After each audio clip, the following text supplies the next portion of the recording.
Familjekanalen. I dag skal vi ta opp nok et interessant tema, så jeg setter over til studio.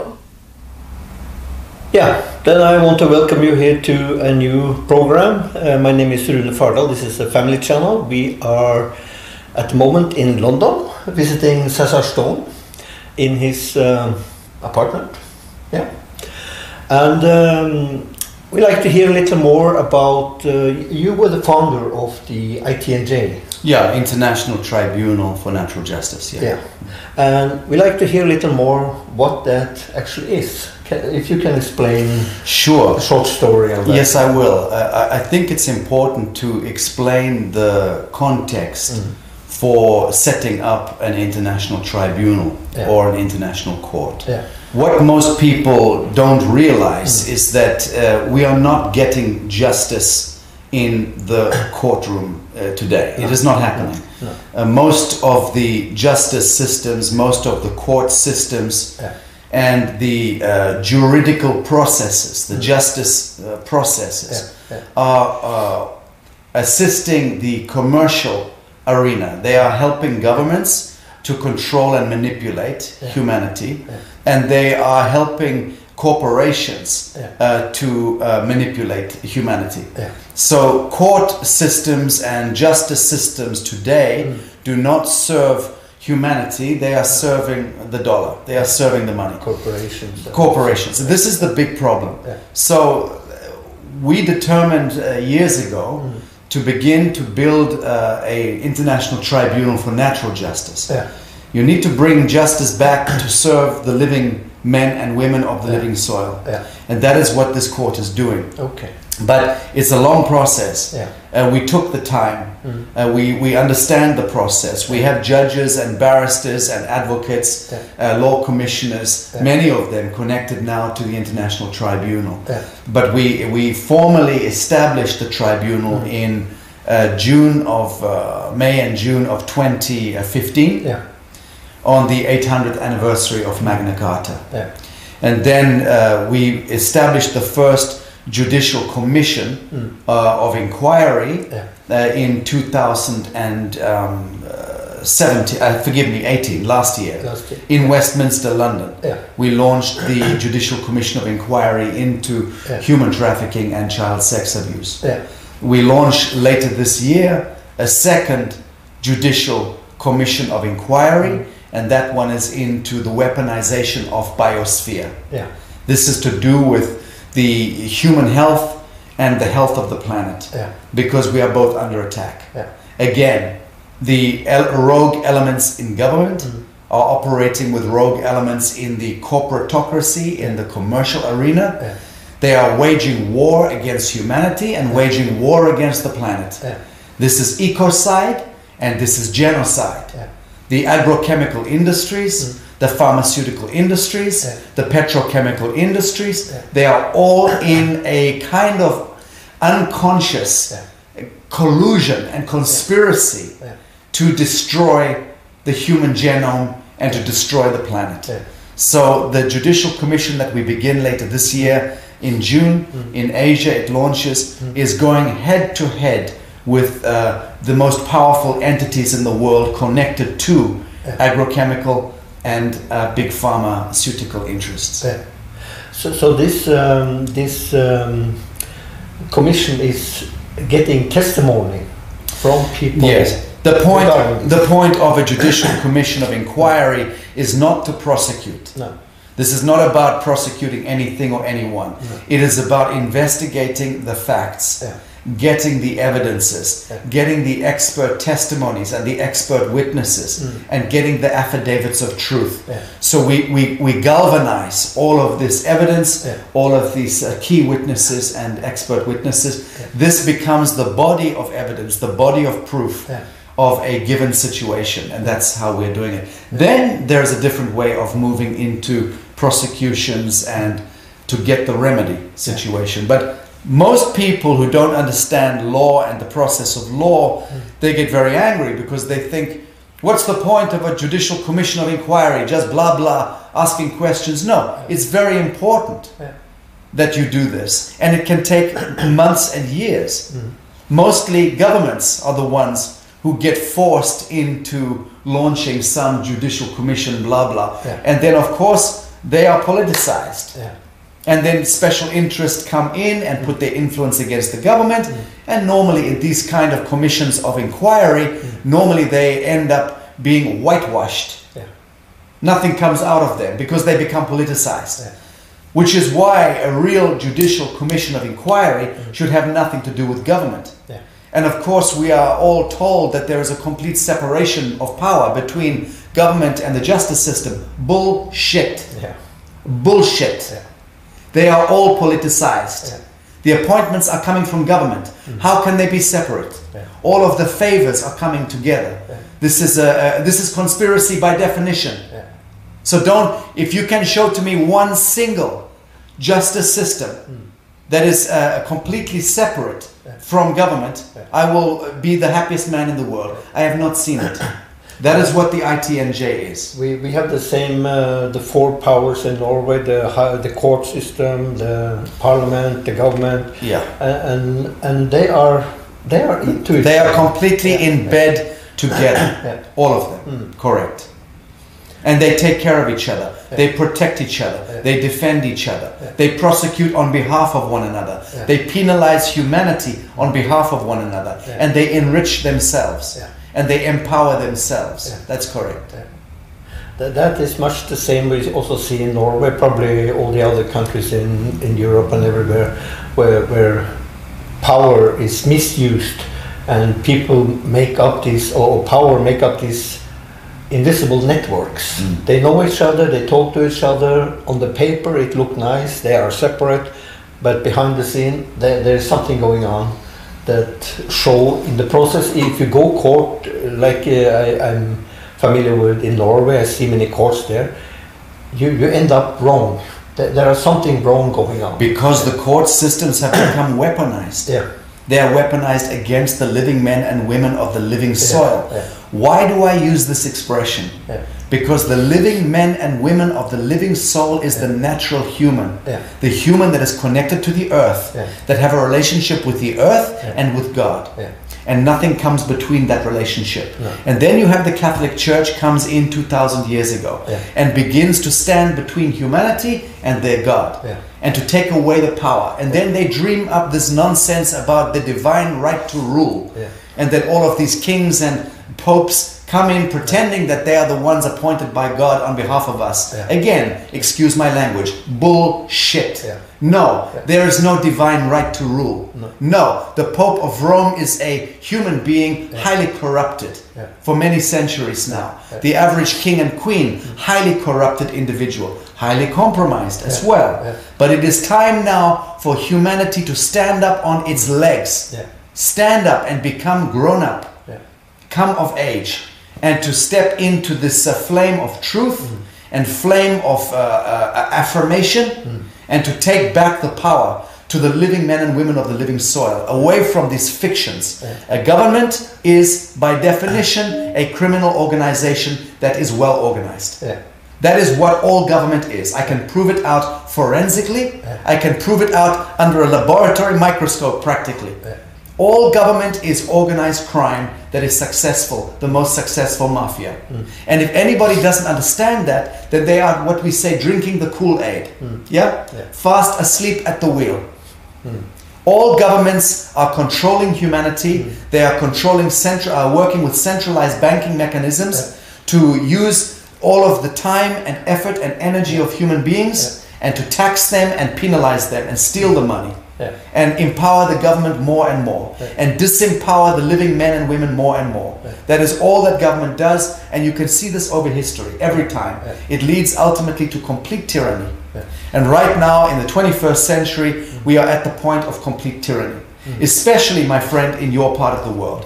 If you don't mind me saying, in Norway, Scandinavia, so-called egalitarian open society, I don't think so. I think incredibly closed society. Everybody walking along in a straight line, doing exactly what the government says, exactly what the police are saying. We, all of us, international community, watching the Polish ambassador in Norway a few weeks ago being bullied by idiot policemen, like something come out of a Walt Disney film. The police think they have all the power. They have no understanding of law. The police in Norway, they are thugs in costume, and they are unlawful. They are illegal. They are immoral. They are unethical. But why the Norwegian people put up with this? Why the Scandinavian people? They just fall back and do whatever the so-called authority tell them. This is the most shocking thing of all, because the spirit of the people in Scandinavia is so powerful, so beautiful, so good, so decent. And yet you have more pedophile rings, human trafficking, blood sacrifice coming through your country than anywhere else in Europe, and nobody knows about it.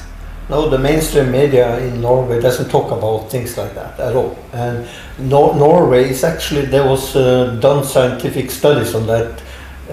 Only North Korea is more conform than Norway. Than Norway.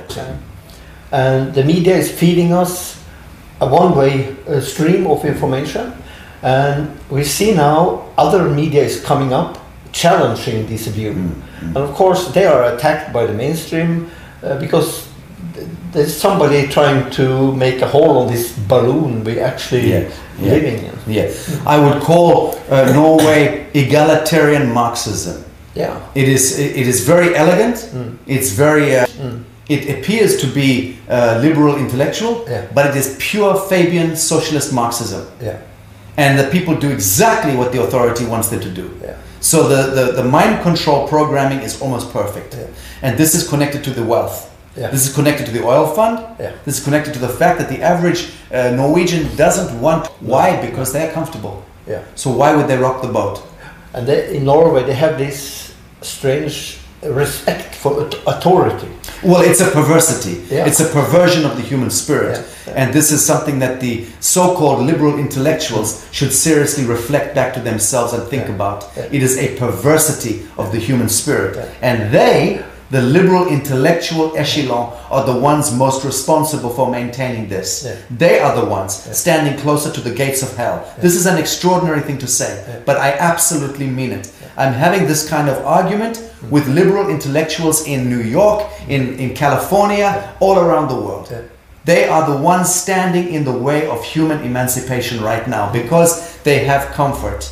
They control their own wealth, they have their own income, they own their own house, they have their pension schemes, they have their savings accounts, they are comfortable. They are the echelon that has come out of 2,000 years of human slavery through the Roman Catholic franchise, essentially. Over the last 2,000 years, the people who are most sitting on top of the pile are the ones who are the liberal intellectual Westerners. And they are the problem now standing between the uprising of humanity. You are seeing this in the United States with Donald Trump. So nobody can see this man coming into power because the liberal intellectuals in East Coast and West Coast, Washington and Hollywood, they are thinking they control America. No!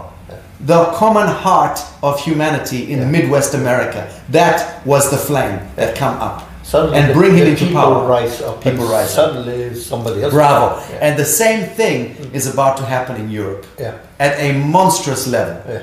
With the yellow vest, with the Brexit, this is just the tip of the spear. But even I believe in Norway, my brothers and sisters in Norway also, there is some awakening on the street. They are beginning to get angry. This is healthy. This is the fire of humanity.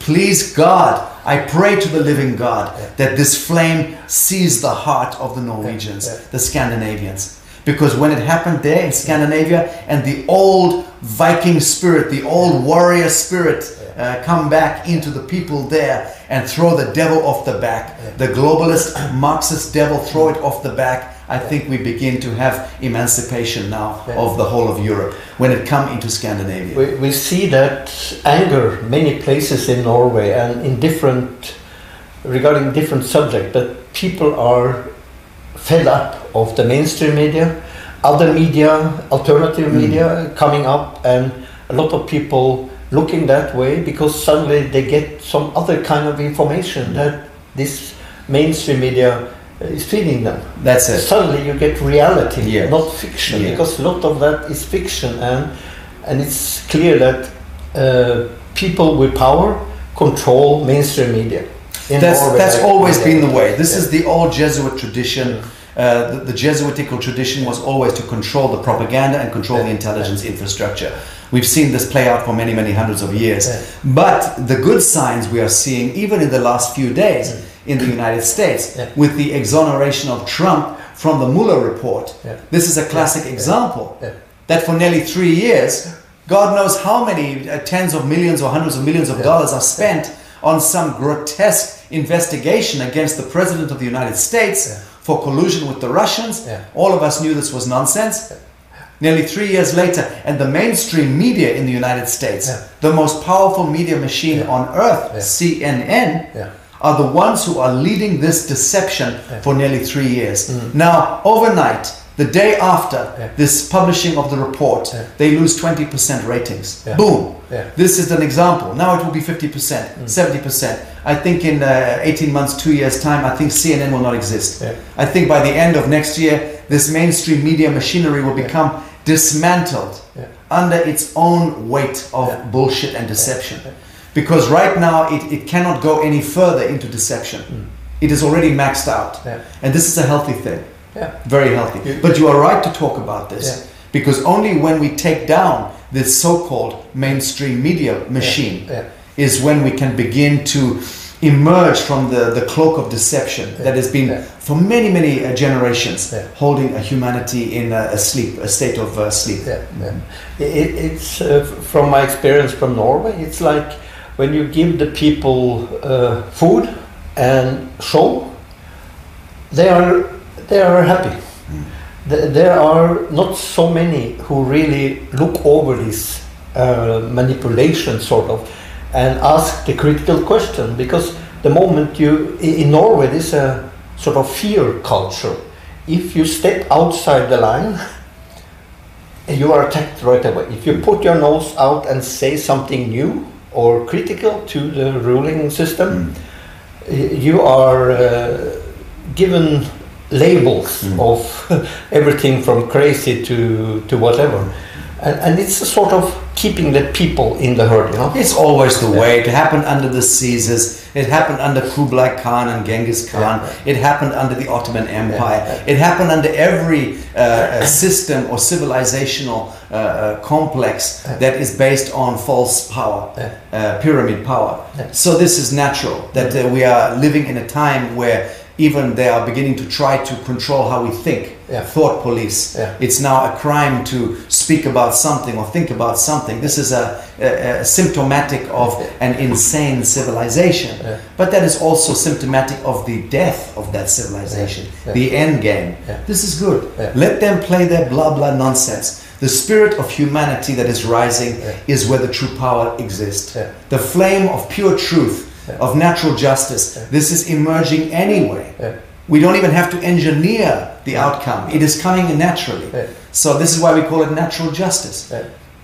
And I saw in a newspaper a short time ago one of the former Norwegian prime ministers, Gro Harlem Brundtland. She's now in the United Nations, some health minister or something there. But she went out in one of the biggest newspapers in Norway and said that we are losing control of what people shall think. And that was in the discussion of alternative media coming up.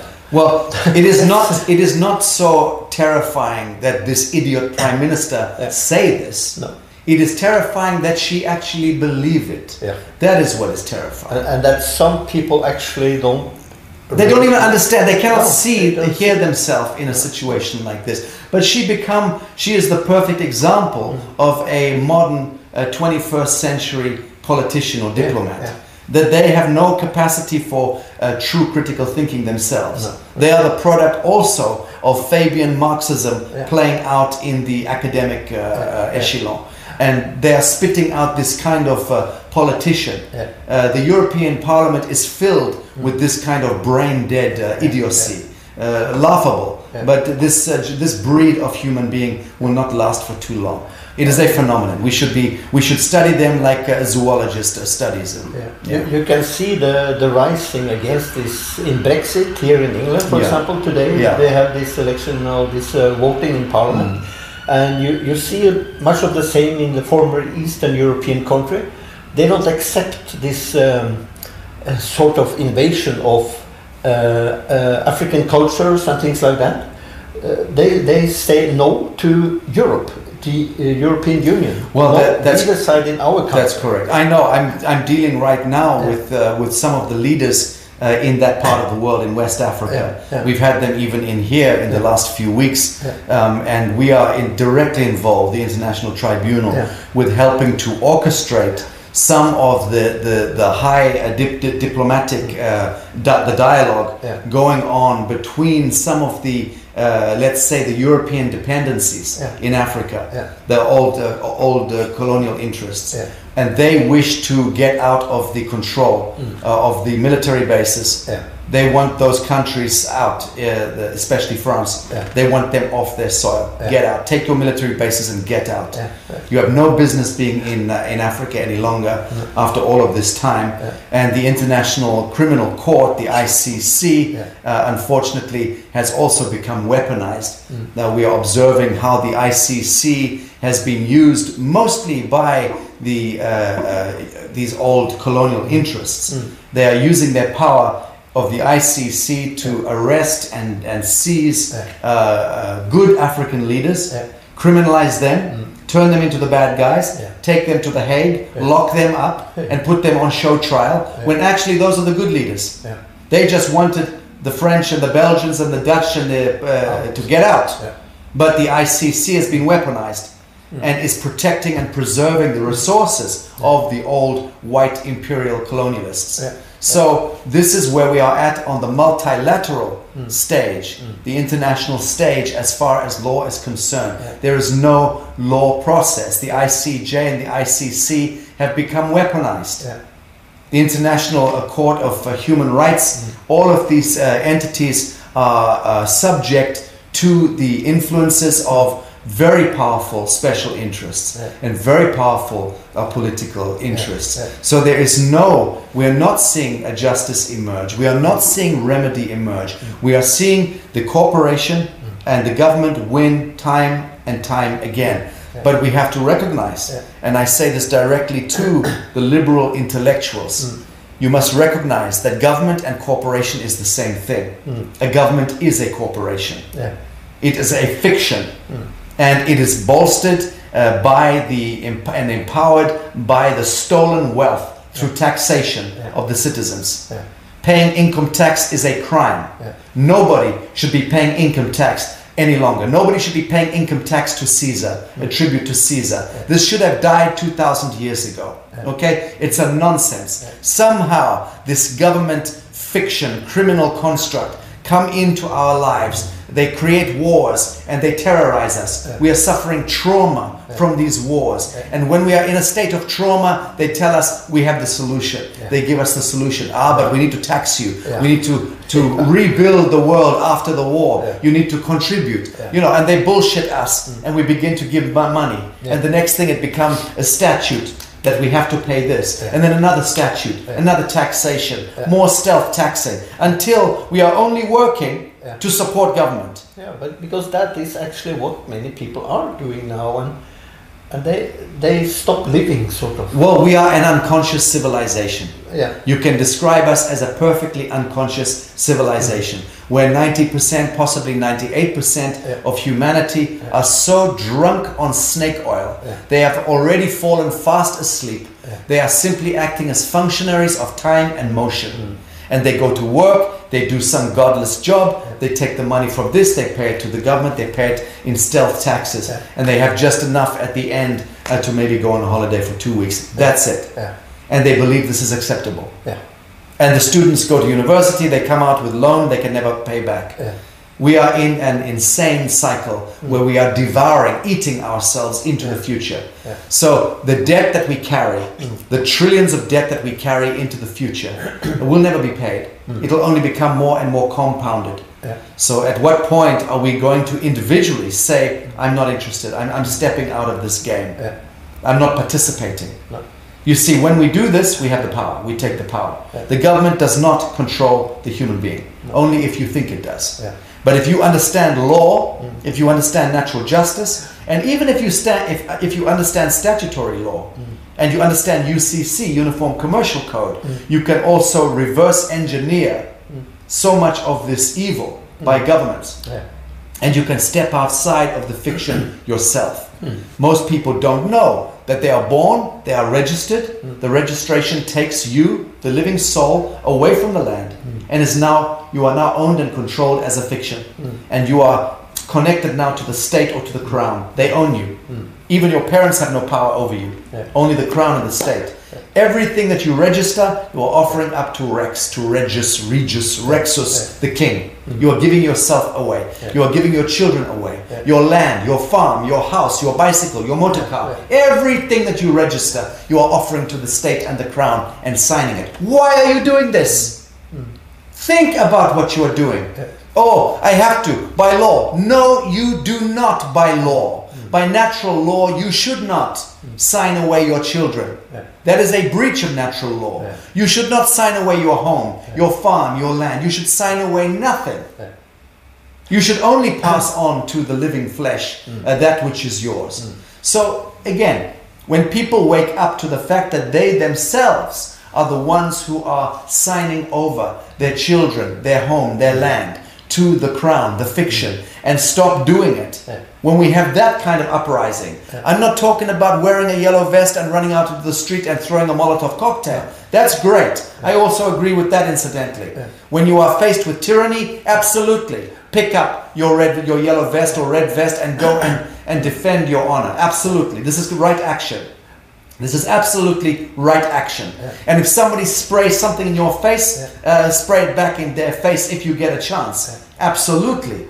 This is defending yourself and your basic dignity. You should never go looking for a fight.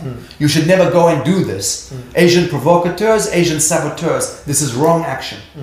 But if you are defending yourself on the ground, absolutely, you should be using these actions. But the point is this, we are doing it to ourselves. We are not victims. We have become a culture of victimization, a civilization of victimhood, but we are not in truth victims. We are the ones sacrificing ourselves or offering ourselves up for sacrifice. Our time, our motion, our money, our children, our land. We see this actually in the Norwegian childcare system, barnevernet. It's been a famous word now. Most of Europe know barnevernet. And that one, and quisling, that's another word from Nazi World War II. These two words is coming from Norway, and they are actually connected somehow, because the childcare system, barnevernet, they are, just like you say, they can go into any family for no reason whatsoever, take the children out and blame the mother for having too thick bread, or the children have a hole in the pants. Stupid reason, you know. There are very few cases where there are really sexual assault, real violence, narcotics, psychiatric problems. That's a few percent. These thugs in costume are not police, they are criminals acting as part of a crime syndicate.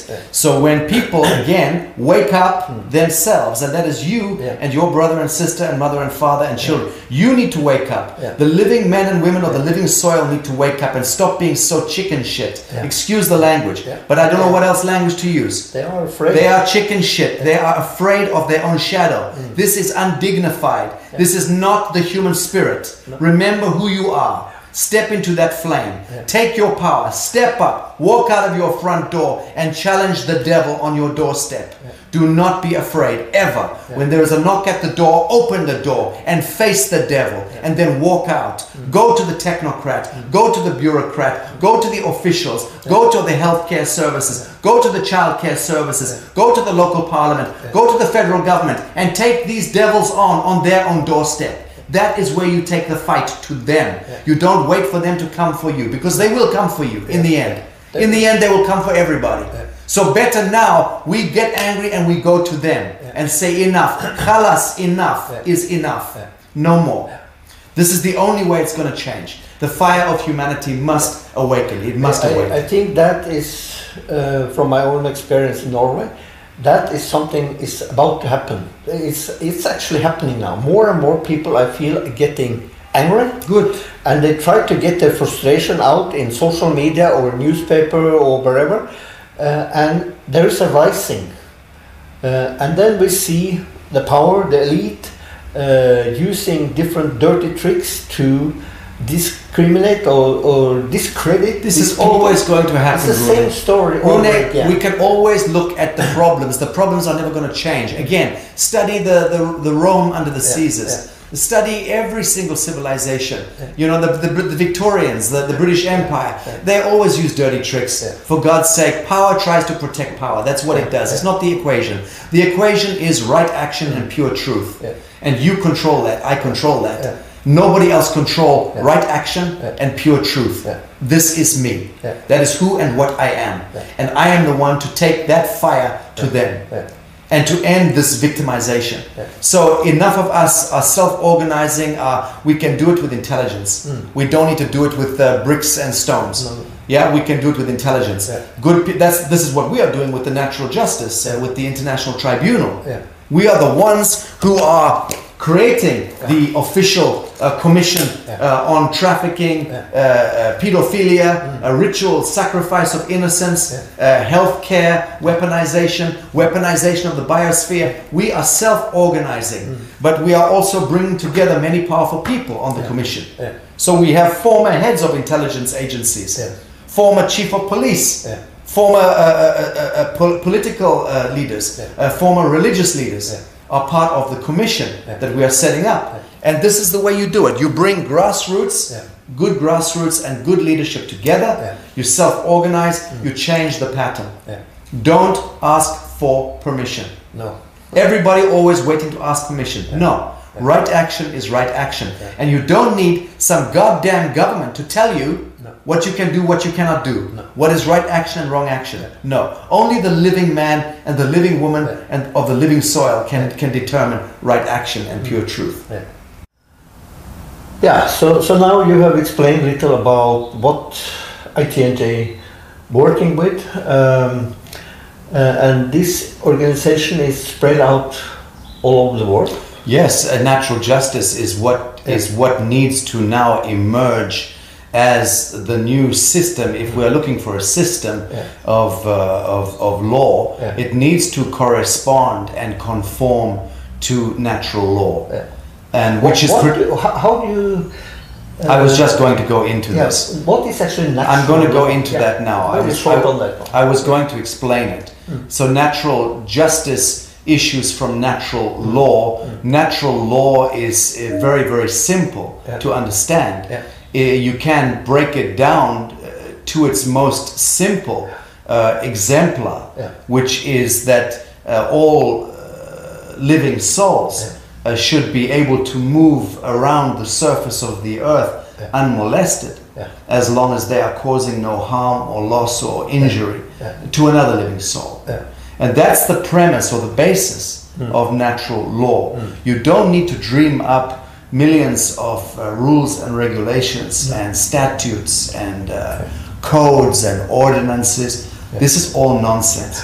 Regulations and ordinances and codes and statutes are only there to protect fictions and to protect governments and to protect corporations, meaning to say fictions, against the living souls.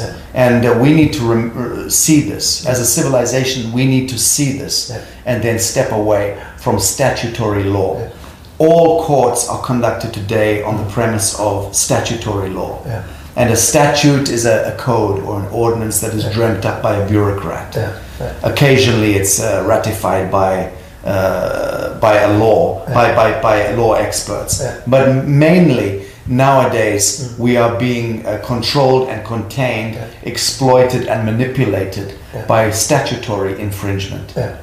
And these are regulations made up by non-elected officials, bureaucrats and technocrats. So this is how we are allowing the banality of our unconscious civilization to be the creature that determines the outcome.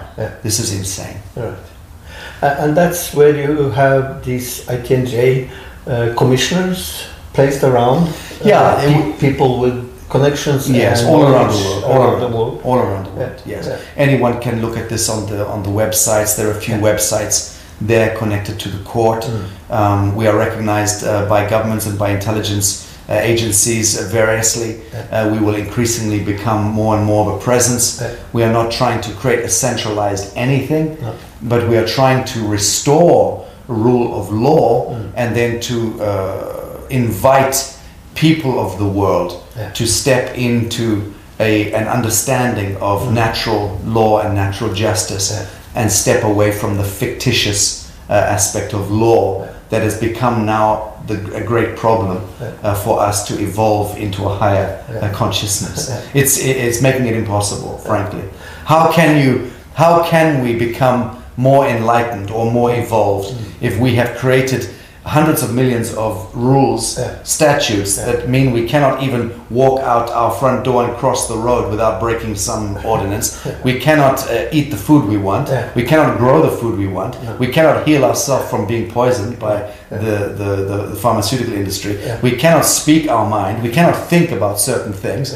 So how the devil are we supposed to evolve if we have strapped ourselves up by millions of statutory regulations? And many people accept this.